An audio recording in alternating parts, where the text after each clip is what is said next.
This episode goes out to our patron, Gerald Hornsby. They say when Gerald walks through narrow doors, his horns be getting in the way.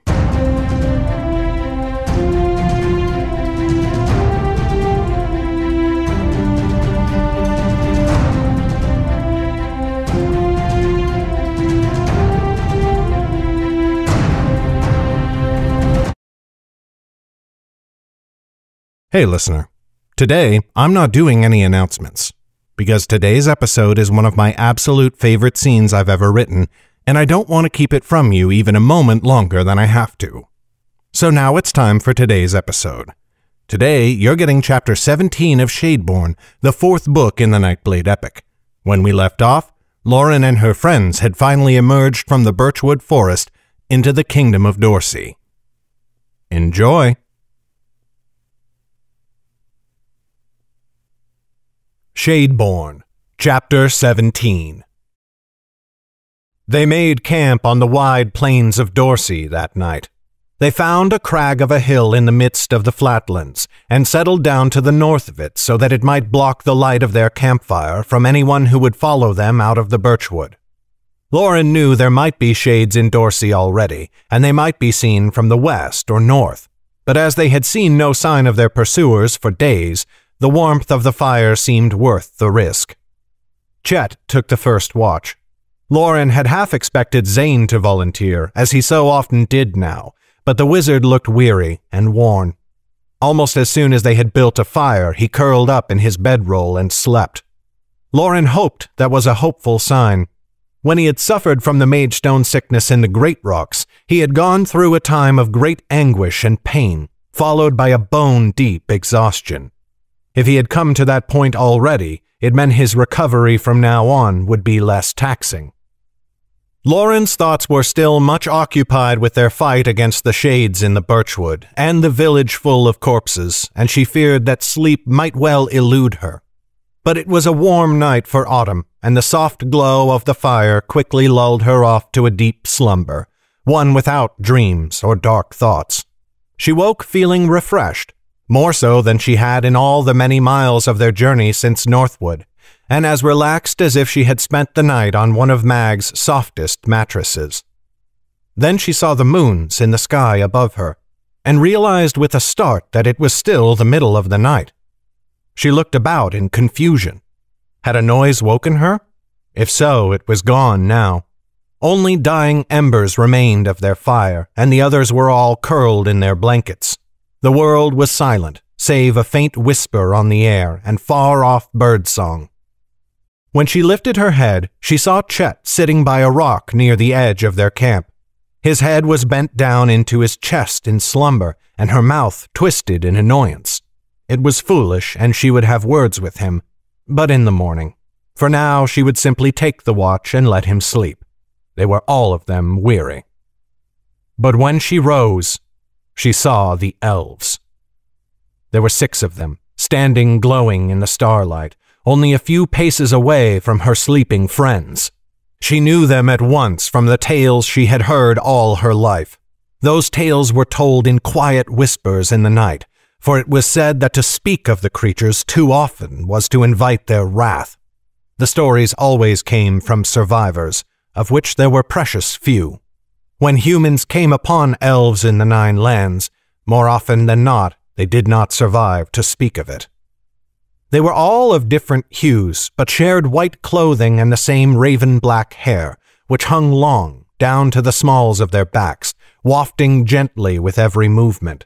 They wore no armor and carried no weapons, clad only in the white robes, the edges of which frilled and floated as though underwater. Their eyes were as pale as their clothing, a thin and ghostly gossamer with no pupils or irises, so that it was hard to tell where they were looking. Except that they were looking at Lauren, and somehow, in the deepest part of her soul, she knew it. She was frozen, unable to move so much as a muscle. What should she do? What could she do? Her first thought was to rouse the others, to get to the horses as quickly as they could and ride for their lives. They were powerless if the elves should choose to harm them. Even Zane, were he at the height of his power, and he was far from that now. Elves could not be reasoned with. They could not be talked out of slaughter if that was their intent.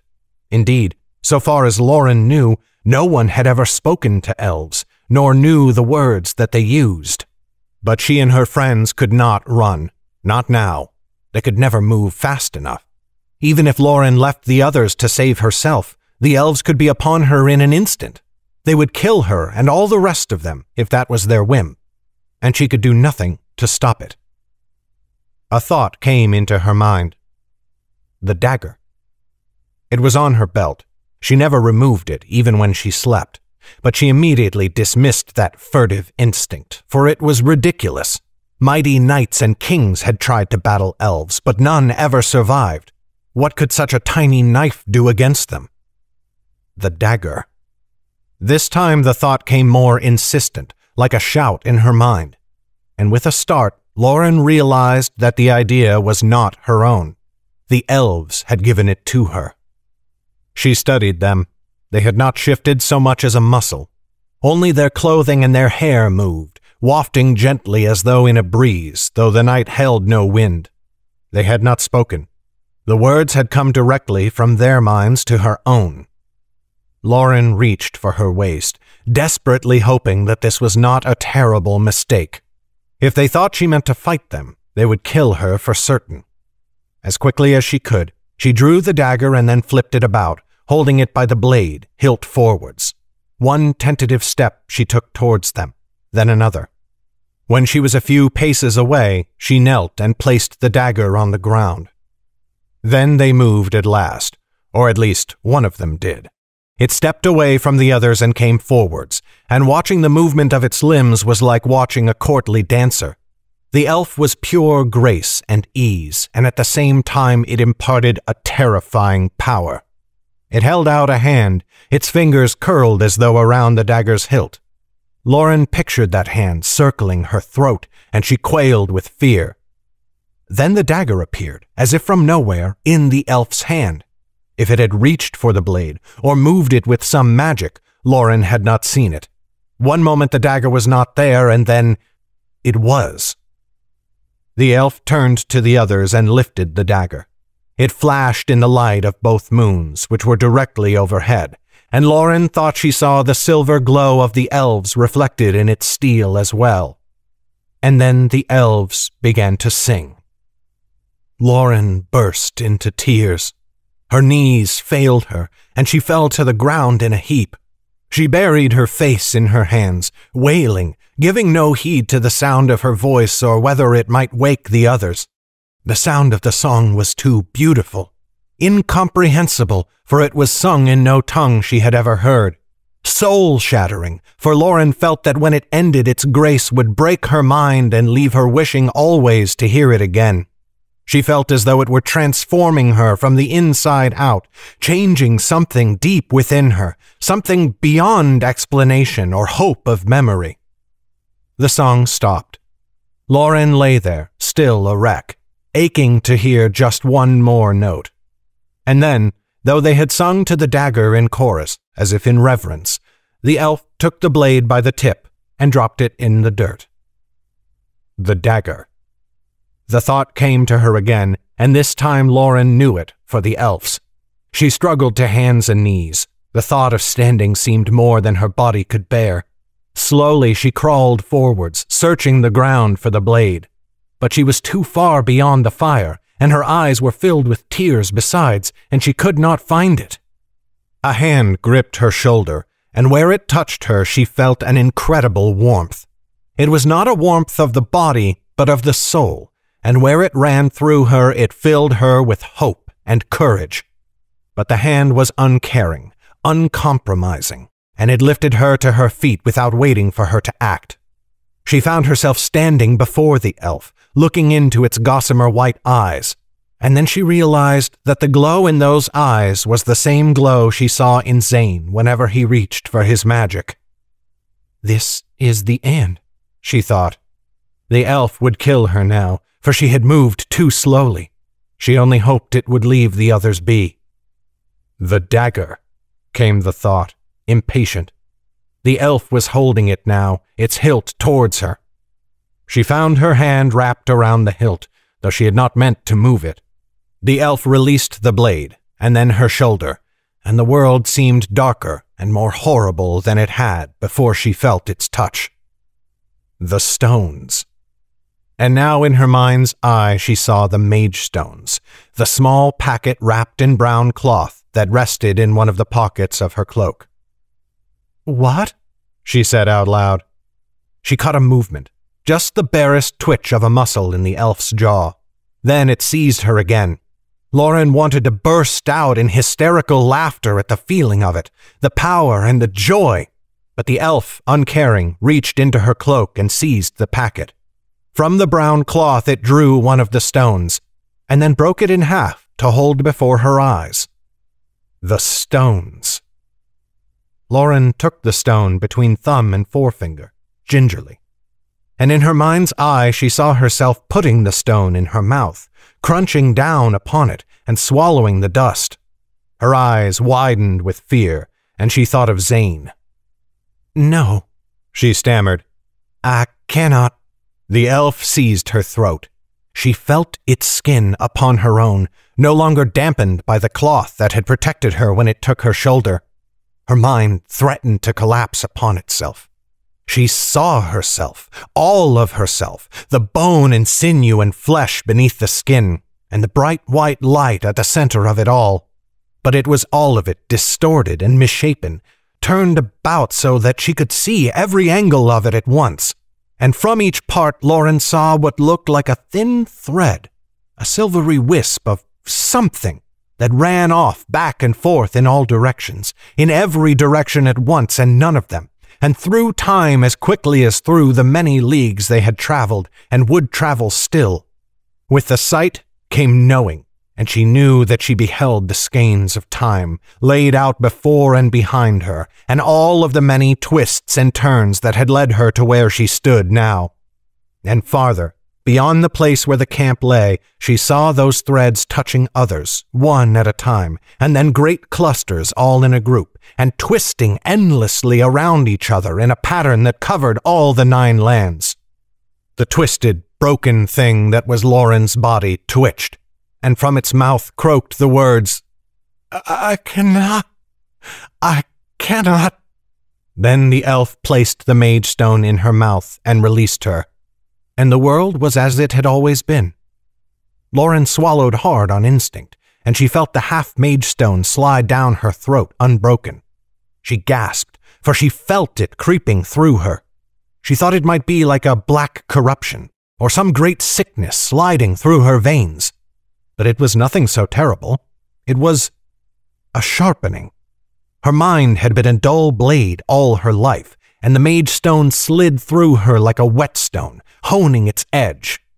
With a start, she realized she could see all the world around her, clearly as if it were day, except that she could see better now. She saw the pores on blades of grass, and the threads that made up Jem's bedroll, and the hairs that clung stubbornly to Zane's thinning scalp. Although it was a poor kind of sight next to the vision of the elves, this was something her mind could comprehend, and she found it beautiful. She looked at the elves in wonder, and the glow that poured from them seemed thrice as lovely as before. But now their eyes were black like Zane's when he had cast Darkfire, and she quailed under their gaze. The Nightblade, came the thought in her mind, the one who walks with death. Then their eyes turned from her.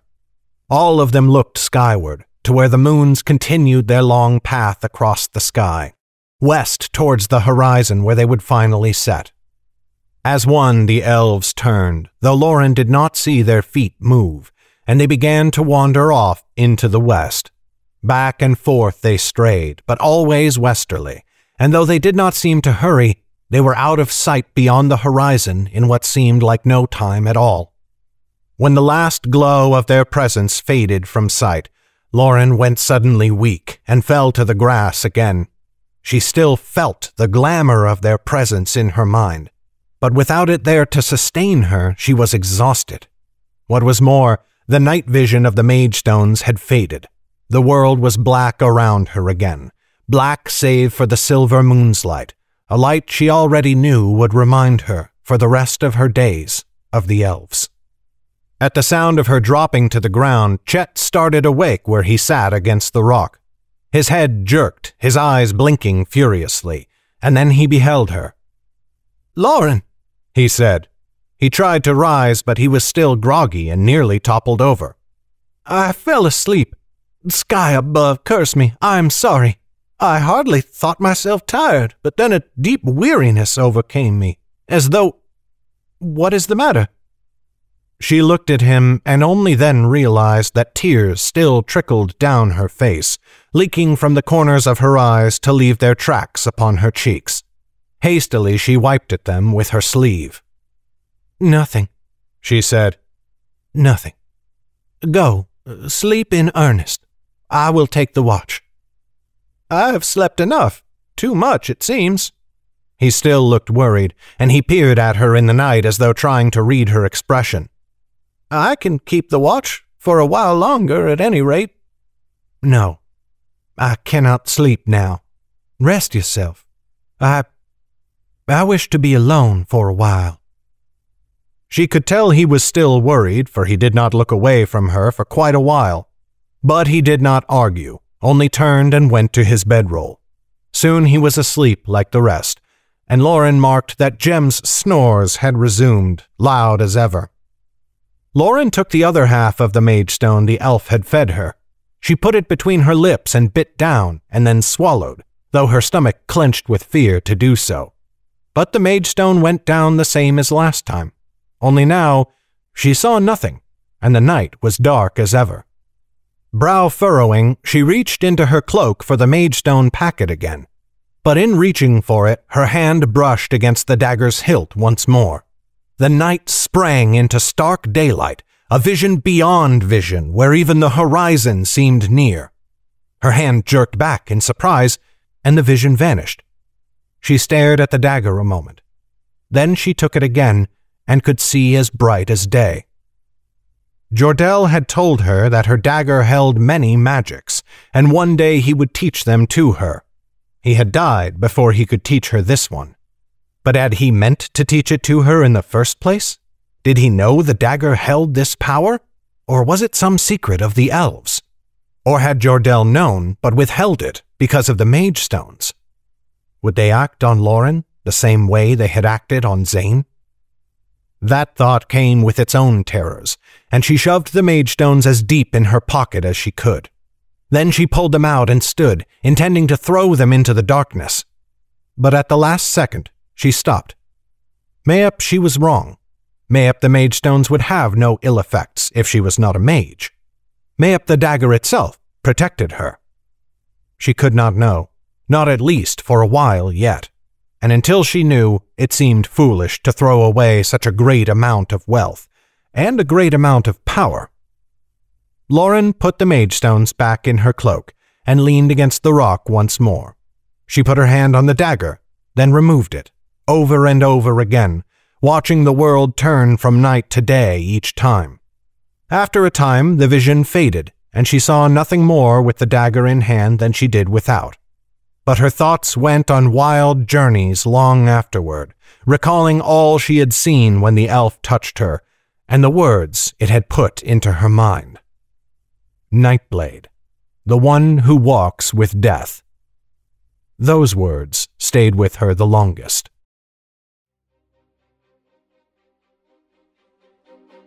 This has been a production of Legacy Books, written and narrated by Garrett Robinson. The music in this podcast was created by Will Musser. Check out his incredible work at willmusser.com. That's WILLMUSSER.com. Today's letter is A. Thank you for listening. Bye-bye.